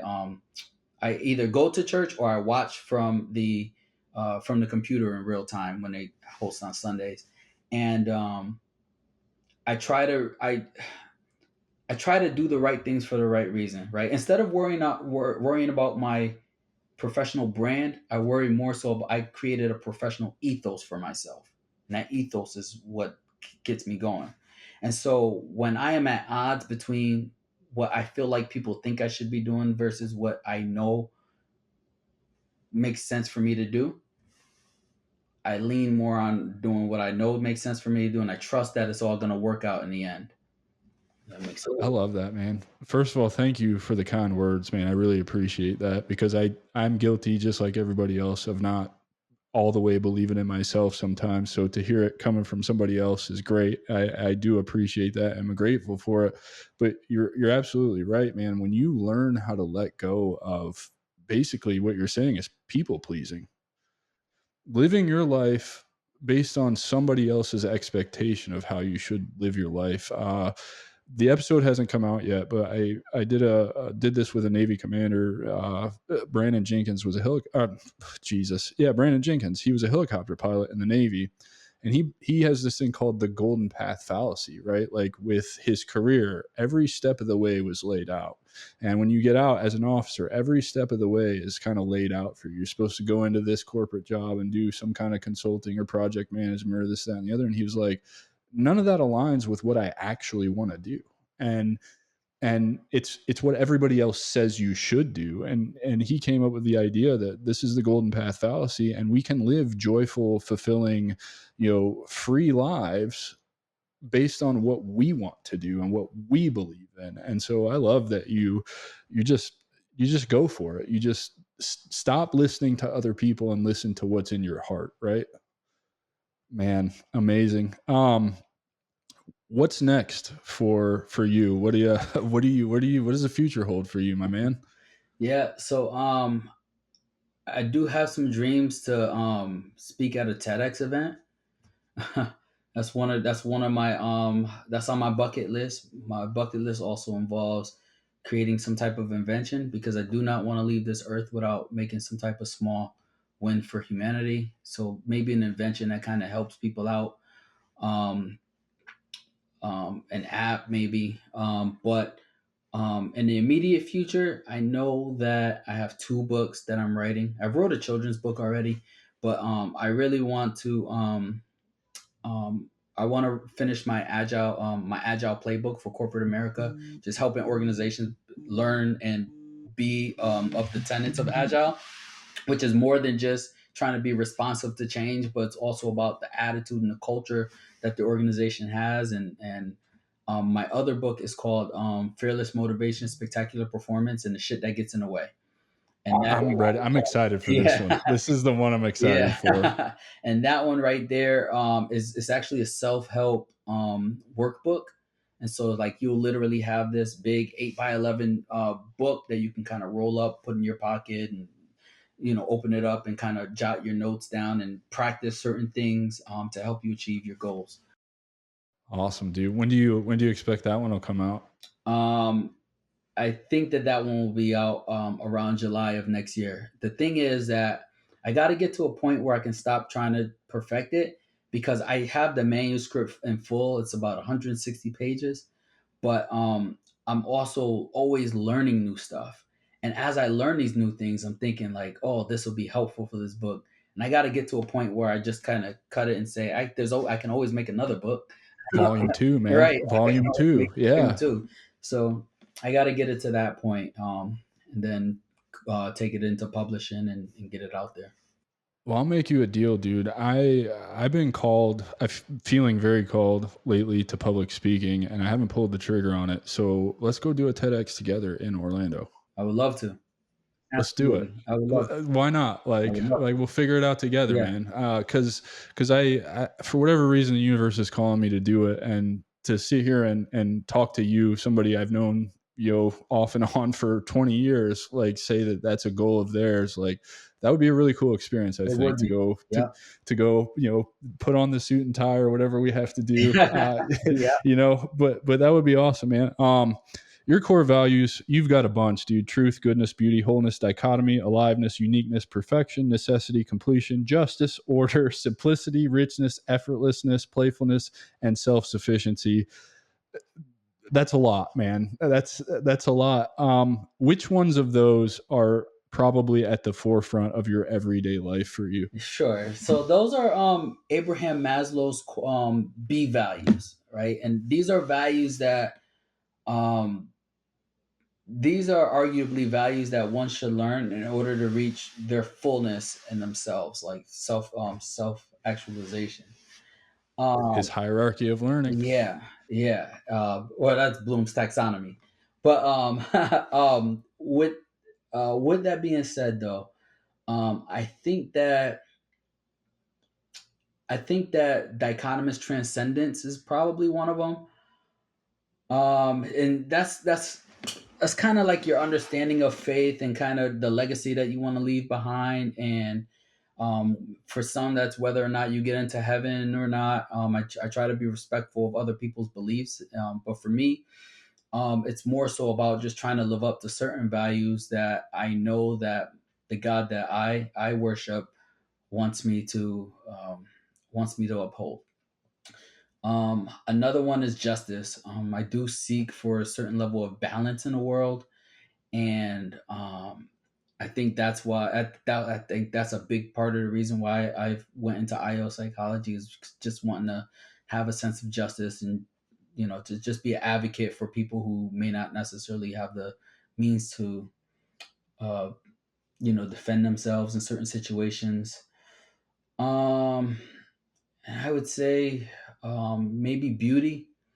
And beauty is really just trying to seek out beauty in all forms. And so, with that beauty, though, is also a level of appreciation, and that appreciation enables empathy.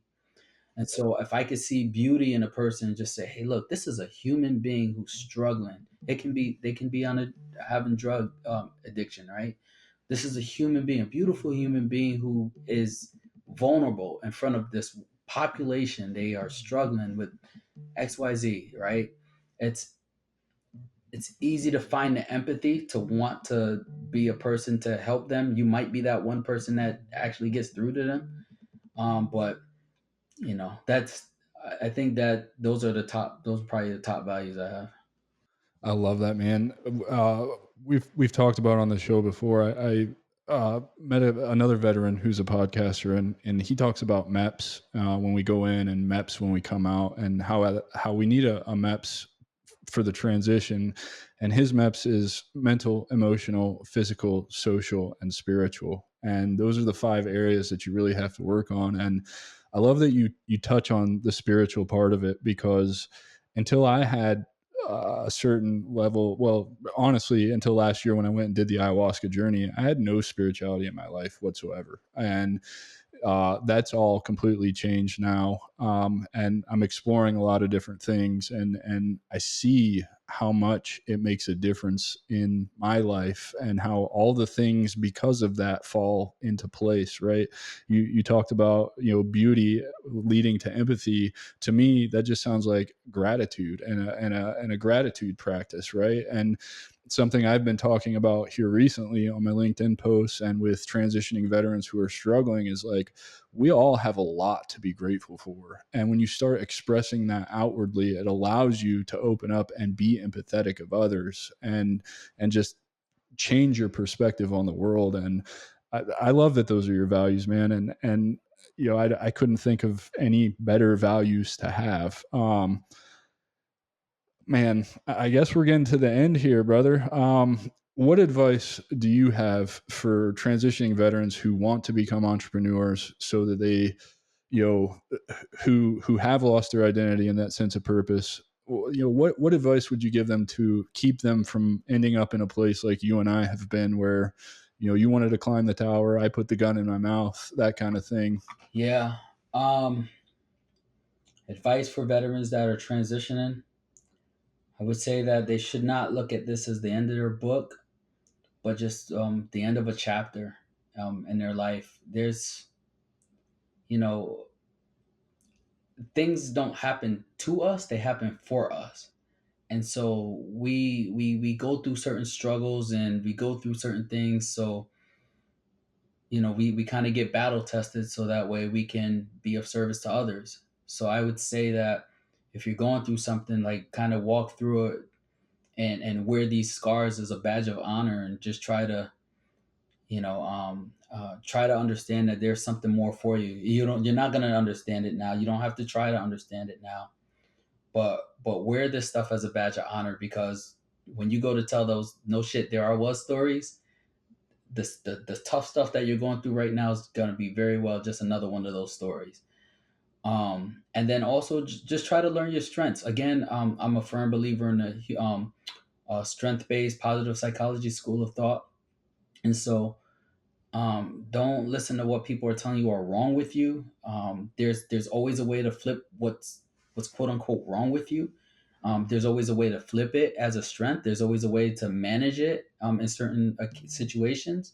But brand yourself based off of the discovery of what you find are your top five or your top 10 strengths.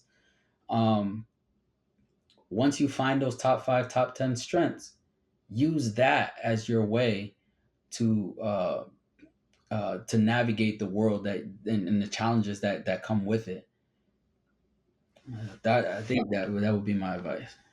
I love that you touched on service to others, right? Entrepreneurship allows you to serve something bigger than yourself, serve other people's, when you do it with the right, you um, the right why, if you will, right? Like, don't be in it for money, but there's some kind of why beyond money for everybody. Then you've got, the piece about just being present and owning what you did, right? Like, presence is a big one. And holding space for yourself is the biggest one, right? Like, just being patient with yourself and understanding that this is an incredible transition period, unlike any other you've ever experienced. And just being patient and present in that. And I say grateful for where you're at, because you're right. Things don't happen to us, they happen for us. We're not the people that we are today without the experiences that we've had, the lessons that we've learned, and all of that good stuff. Um, how important would you say for veterans, transitioning veterans, is it to find a network and a community that you belong in and ask for help and find some kind of coaching or mentorship if that's what you might need? Yeah, it's extremely important. Extremely important. I mean, the Army, I know, like, as far as what we're concerned, we have like Army One Source, but you also have like VFW, you have the Strategic Veteran, you have IO Matters. No, but you there's so many resources out there. And all you really have to do is just find that one person that leads you to that compounding effect of finding yet another person in their network and another person in their network. But this world was not meant for any of us to do alone. It's impossible. It's not even in our nature. We're genetically bounded to want to be amongst other people. That's our survival tactic. And so you should take solace in the fact that, you know, other people exist solely because they want to help you out. Myself is included in that. So whatever it is that you got to work through, don't take a permanent solution because of how you're feeling today. Continue to evolve. Give yourself permission and allow yourself to continuously evolve, and look forward to the person that you will eventually become. I love that, man. Give yourself permission. That's the key. That's the key thing. You need to give yourself permission to do whatever it is that you want to do, not what everybody else wants you to do. I love that, Brandon, dude. Thank you so much for that. How can everybody connect with you, find you online, reach out for your services if that's what they need, pick your brain about all the experience you've got? Yeah. So they can go to www.iomatters.me. You can also use the .com. Book 15 minutes with me, totally free, no obligation. You can also reach me on LinkedIn. Just type in my name, Brandon JT McCray. I'll pop right up. And then also we are starting a Facebook page called IO Matters as well. It's a Facebook group that you can join in, and you can make declarations of some of the goals that you have. And it's an opportunity to network and share some insights, and just, kind of have coffee, give each other some dap, and just talk about some of the experiences that we're declaring. That is actually going to link up to the book. So the book, there's a part in Fearless Motivation that you're going to be asked to declare some of your goals out to the Facebook group, with the idea that people in the Facebook group will say, "Oh, I have experience in that. I can help you navigate through this franchise acquisition, or I can help you navigate through finding, opportunities to volunteer." So This is so cool, man, because I just launched the waitlist for my community, the Stronghold, which is essentially the same thing. It's a place for them to come be vulnerable, get advice without judgment, state goals, learn about entrepreneurship, access to people who have knowledge in areas, because I can't cover all of it. You can't cover all of it, right? And I look forward to being a part of that, man. As soon as it's launched, send me a message and I'll join that for sure. I so enjoy the benefits of being part of genuine communities. You initially said Facebook, and I was like, oh, I hate Facebook groups. I feel like a lot of the veteran Facebook groups are just the most toxic places on the planet that just perpetuate the cycle that our community is in. But I know you behind it. It's going to be great, and I can't wait to be a part of it. Ladies and gentlemen, Dr. Brandon JT McCray, my friend for a long time. Thank you so much for being here, brother. I'm so grateful. Please don't forget to like, rate, review, share, subscribe. Help me achieve my goal of getting this in front of 1 million veterans by May 9th, 2025, my 40th birthday. I know it's a lofty goal, but I know that our community, if any community, is capable of doing that. And again, I give you Dr. McCray. thank you so much, Adam. It's a pleasure to be here, man. I love you, brother. Love you too, brother. That's our show, and I'm truly thankful you've joined us at The Strategic Veteran. If our conversation today sparked curiosity, or if you're ready to elevate your game, I'm here to help. Visit thestrategicveteran.com for exclusive show notes and resources, or to book a coaching session directly with me. Take a moment to subscribe to our podcast and share your review. Your support makes all the difference. For more insights and daily strategies, let's connect on LinkedIn and keep the conversation going. Remember, this isn't just a podcast, it's your strategic advantage in action. Until our next rendezvous, stay bold and continue the mission.